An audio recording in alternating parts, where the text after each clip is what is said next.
Hey guys, welcome back to my channel. So I made a video last week announcing my plans for Preptober this year, prepping for 2019's NaNoWriMo, but I realized that I spoke in that video in a way that implied that I knew what I was doing.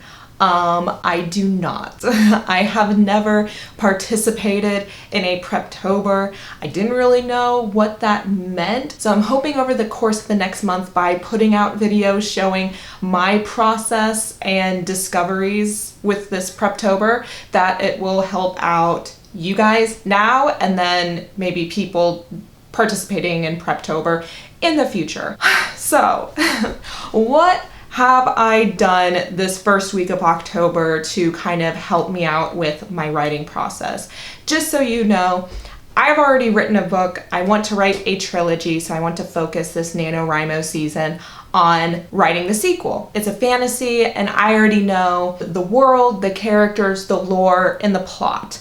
So when I was trying to look up Preptober videos, which is the first thing I did, is I utilized YouTube, but a lot of it I found very lacking for my situation, because it was basically like how to choose an idea, and it's like, okay, well, I already know the idea, I already know the characters. I'm not necessarily starting at square one, although I am. So I kind of shifted my focus to how do I plot out a book, because also, like I said in my previous video, I completely pantsed my first book, which is why it's taking a million years to edit, but I had no idea really what I was doing, where I was going, the characters, anything. Now, I know a lot of that stuff, so I'm like, okay, how do plotters plot things? Like, how should I go about this? First, I'm gonna back up. Part of the fun for me with NaNoWriMo is the community aspect. So, and I'll insert some footage here, I actually joined NaNoWriMo. My username is Claire Holiday, so please add me on there, because I think that's the whole point, is that you kind of start to build like some friendships in a community. And then I also joined a group chat on Instagram that's like NaNoWriMo based, and it's just mostly people throwing out advice or questions about NaNoWriMo. Some of them have done it before, completed it before, many of them have it, and kind of like what they're doing. So that's kind of nice just to see real world people trying to figure out this whole NaNoWriMo situation. Although I also have a real life buddy. One of my best friends is doing NaNoWriMo for the first time this year, and so she and I are kind of planning on checking in on each other and keeping each other accountable in a very real world sense. So I think finding friends virtually and in real life is a good idea. I've checked on NaNoWriMo. They have these message boards that can be state specific. And I've noticed like there are some things in Columbus where they're like, oh, come to the library so we can talk about NaNoWriMo, or we can all write together. I think the reason why NaNoWriMo has just blown up the way it has is because, yes, it's a very lonely or isolating process, but people like being around other people, and people want to talk to other writers or learn about their process and their experience and how that can be applicable to them, and just make friends. So I definitely suggest getting involved with the community, and Preptober is a good time to start like dipping your toe into it before the chaos of November ensues. Another thing that I haven't really started doing yet, but I think I'm gonna focus this next week on, is actually planning out my word count days, because November is really the worst time for this NaNoWriMo stuff to happen, because that's my birthday month, my mom and my brother's birthday month, Thanksgiving, and I think I'm going to be traveling back to Iowa for a few days. So like, I have a lot going on, so I need to actually go through and be like, okay, I can't assume that I'll be able to write every single day, especially with like birthdays and traveling involved. So I need to figure out, okay, what are the days where I'm definitely going to be busy, and make sure that I write enough beforehand to compensate for those really busy days. So I think I need to actually work out a schedule.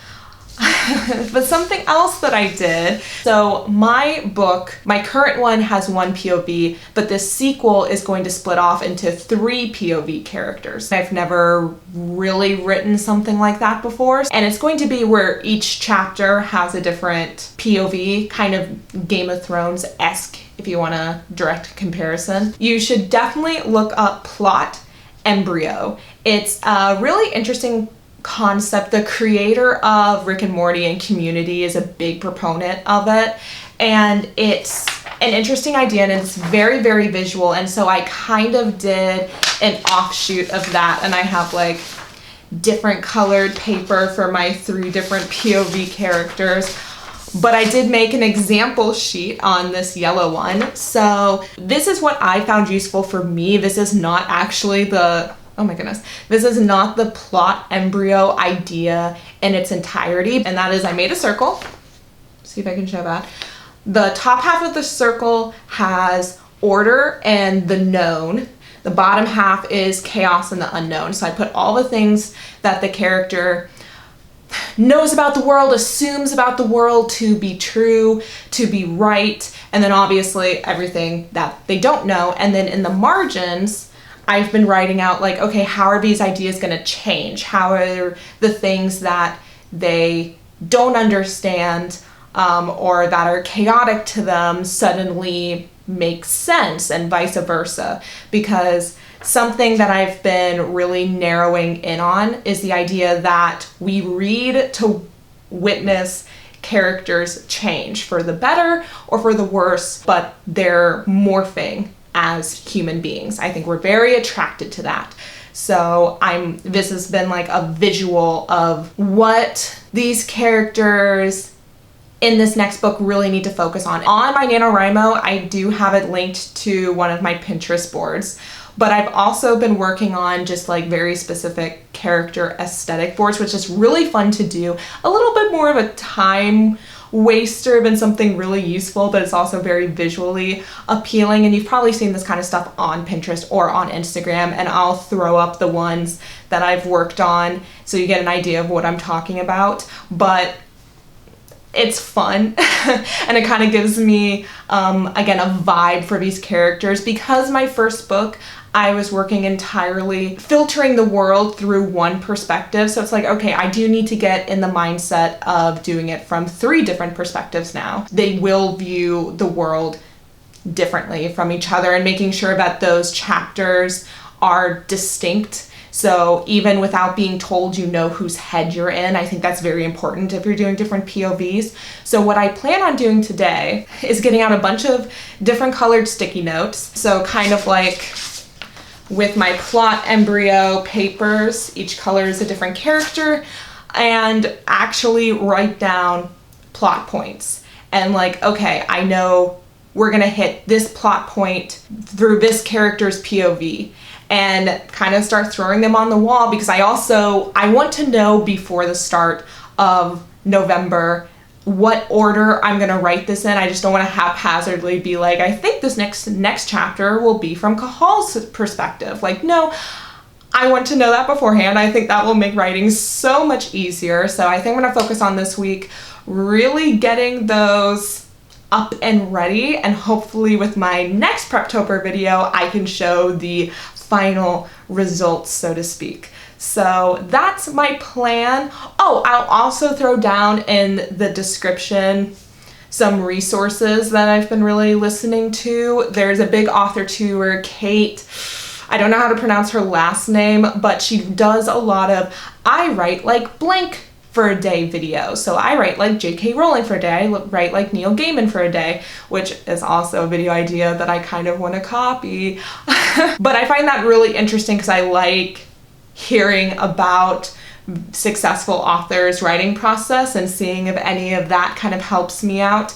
I've been narrowing in on J.K. Rowling's because, I mean, she has a huge series that's very expansive, different characters and plot lines, and she's very, very, very, very much a plotter. So listening to that one has been really interesting, and I'm thinking about implementing some of her ideas. And then also I've been really re-listening to Novelty, which is a podcast, but they also do live streams. You can find all their episodes on YouTube. YouTube as well as on iTunes.